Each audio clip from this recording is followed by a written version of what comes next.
Alright guys, welcome back. Remember the question from the 5th chapter of Meriam textbook, and we need to determine the coordinates of the centroid of the shaded area. So as we talked about in the previous video, the first thing we know that we have two formulas for the x and y coordinates of the centroid. The x would be integral of x dA over the integral of dA, and similar story for y. dA over. So from the question we have the equation for the top part of this curve, which is x is equal to ky squared. We don't know what k is. They have a constant, but if we just plug in this point where the x is b and y is a, we should be able to find that constant. So we're just going to plug that in. So our x b is equal to k times a squared. So k would be b over a squared. So now we figure out the constant, and now this equation can be written as x is equal to b over a squared times y squared, now that we have that constant k. So next step would be our element. We can consider these stripe where this is going to be our centroid. So the distance that we're going to have is going to be x. The horizontal distance, and the thickness, we're going to call it dx. So if this element move from 0 to b, which is this point, it's going to cover the whole area, and that's how we can find the integral of dA, which is going to give us the area and also the numerator of each of these fraction. So let's start with the dA. So we know the height of this rectangle is going to be y, and the width would be dx. So basically the area of that rectangle would be y times dx, where again our x is moving from 0 to b. So what we need to do, we have the relationship between y and x. So we have to find the y based on the x, which means our y squared would be basically x a squared over b. And if we take the square root on each side, our y would be basically, I'm just going to write it down here, 0 to b. Our y would be, a squared is going to get out as a. We have the square root of b in here.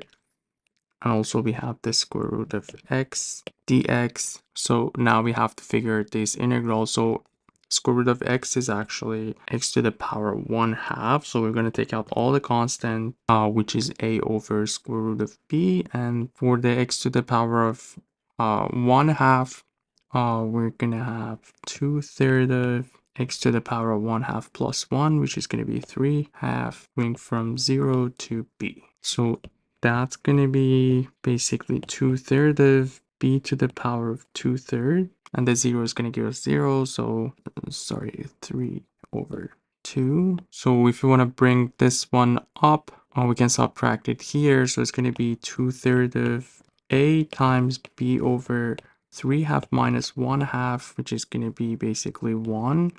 So our area would be 2/3 of a times b. So now we figure out the area, which is the denominator of each of these fractions. So now we have to just find the numerator for each. So let's start with the x. We can just put the denominator here, 2/3 of AB. So x times our dA, again, it's what we figure out in here, which is what we have in here. So a over square root of b times x to the power of 1/2 dx. So x times x to the 1/2, it can be written as x to the power of 3/2. So again, we're going from 0 to b, square root of b, x to the power of 3/2 dx. And we're going to keep the denominator as is. So now we have to do the integral. So we're just going to get out, I'll take out the a over square root of b. That's going to be x to the power of 3/2 plus 1, which is going to be 5 over 2. So we have this coefficient of 2 over 5, and this is going to be from 0 to b. 0 is going to give us 0, so we're just going to plug in b in here. So I'm just going to put it in here, and over each side, these two will be canceled out.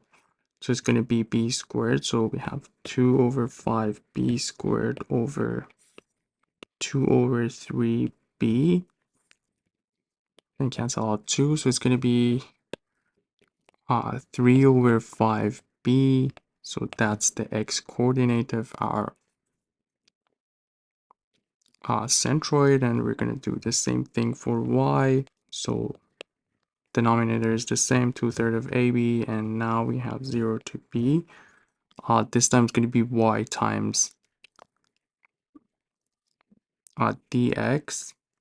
So the coordinates of the centroid for y, we can see it's going to be half of this distance. So it's going to be y over 2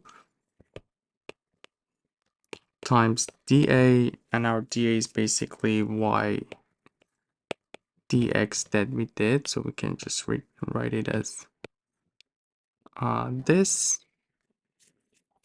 Now we have 0 to b y squared over 2 dx over 2/3 of ab. So we already have the y squared. If we get back to our original, it's going to be x squared over b. So we can just write it down as we can take out the 1/2 outside. So y squared is going to be x a squared over b dx. Again, it's from the main formula. So if we just remove the square root, so y squared is x squared over b. So x squared over b in here. And we're going to have 2/3 of a b. So if we do the integral in the numerator, we can take out a squared over b. X dx is going to be x squared over 2. Keep in mind, and we have 1/2 outside 2. That's going to be from 0 to b. So again, 2/3 of ab. And in the numerator, we're going to have basically b squared over 2 and 2/3 of ab.